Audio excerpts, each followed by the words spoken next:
My brothers and I are all big nerds, and recently my older brother asked me to do something pretty cool. Make a custom voiceover intro for one of his Warhammer 40k games. He sent me the setting and the crucial details that he wants, but he left the rest of the production up to me. This is something I do a lot for my D&D games, so I figured I'd show y'all my process and some of the gear that I use. Normally, I'll start with the scripting, which I've already done. I'll just give you the quick and dirty details. Then I'll talk about my gear, my process for recording, and some quick editing tips. As far as the details, the battle is set in a ruined city, which hides a warp-charged artifact at its center. A contingent of Ultramarines Dragoons race to secure the artifact for the Imperium, while the Swarmlord leads a vicious Tyranid force to consume its power. Okay, as promised, let's talk a little bit about the source, right? So, of course, my voice going into this microphone. So this is an Aspen Pittman AP1B FET Large-Diaphragm condenser. So it's a FET microphone, so it's got the same kind of warmth and color that you might get out of a tube microphone, but of course it doesn't have a tube. I really love this. It's great on a lot of sources, great on my voice to kind of smooth things out.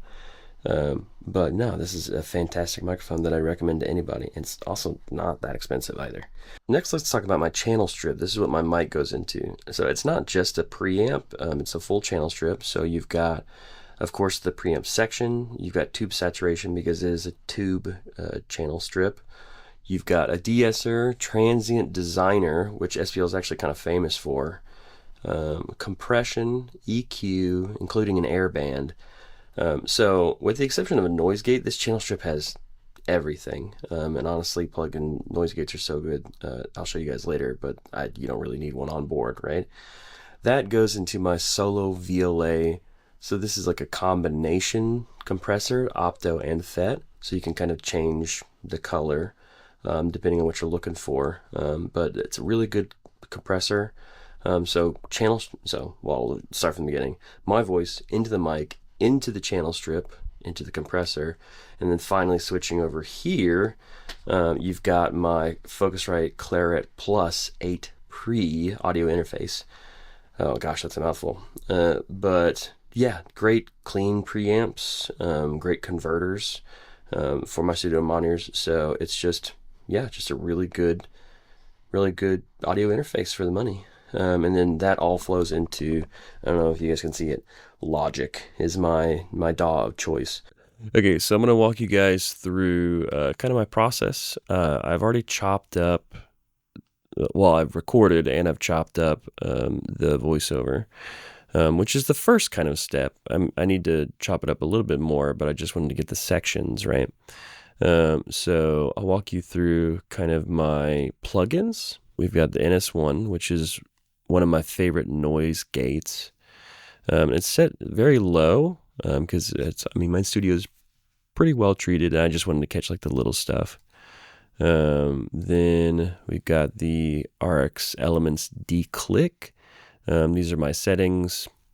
Nothing fancy, just takes like the mouth sounds out of your recording. Helps a lot with that. Shep 73. So I've got this set. It just adds some saturation. Like I took a preset and I added some saturation just to get that extra little bit. My voice for this, and I mean generally, just needs. It's not very high. It's like a medium-low kind of speaking voice, I guess. So I add a little bit of saturation so that it'll sit well above the backing track, which I'll put in a little bit later. CLA 2A. Actually, I don't even really know if I need this one. I had it on because this is like a preset, but I don't know if it adds that much. I do, like I often do, I took a preset and then I just kind of changed it a little bit. Let's see, do I like it? Let's just listen. Deus, pulsing with raw, unstable warp energy. An artifact of immense power that glows like an anguished beacon. Okay, we'll keep it. Just adds a little more presence. The sibilance might be a little too high. But hey, whatever. We can work on that in a bit. And then I have my limiter in because I don't want to clip, right? So you put a limiter in. I have a limiter on that, and then I have another limiter on my stereo out. So yeah, this is kind of my chain. The voiceover is not too long, but here's the thing with the voiceover. If you're gonna have a backing track, what you need to do is you need to do the voiceover first, then you find the backing track. I find it's not super helpful if you do it in the reverse order, because you might find like the vibe you're looking for as far as a backing track, but you're not going to be able to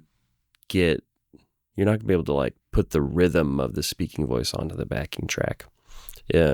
So what I'm going to do is I'm going to go to art list. Okay, so yeah, I'm just on art list now. No AI music, thank you very much. We support real artists here. And we're just gonna go through some more selections and find something that fits the vibe. So you have genre, which is cool. Probably go for something like cinematic, orchestral, kind of tense. There's a mood here, epic, powerful, all that good stuff. And then you can choose the instrumental too. I probably won't get that specific. I'll probably just stick with mood. It's Warhammer 40K, so let's go dark. So add dark. I'm just going to start listening through. I won't force you guys to listen to everything. I like this one. So this one is it's kind of cinematic, but it's also got a futuristic vibe. So it's not just orchestral, which I think fits the universe of 40K very well. So let's go ahead and download it. Wave file. All right, so we got a stereo track. Move. Okay, we're gonna gain this mother down.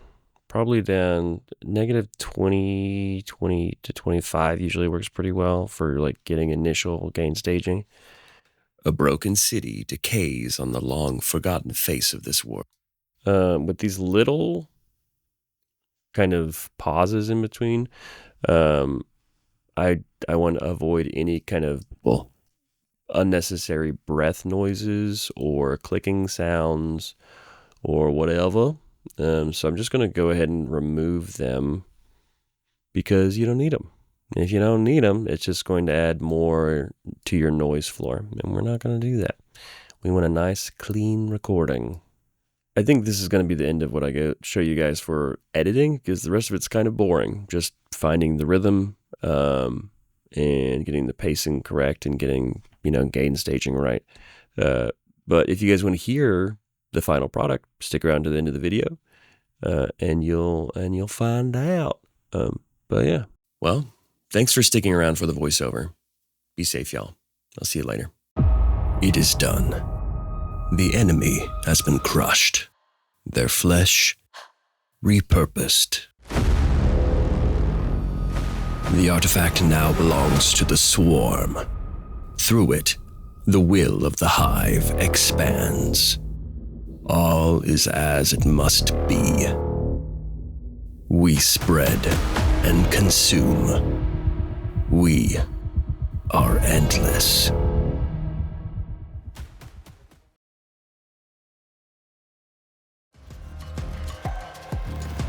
The warp relic stands secure beneath the unyielding will of the Imperium.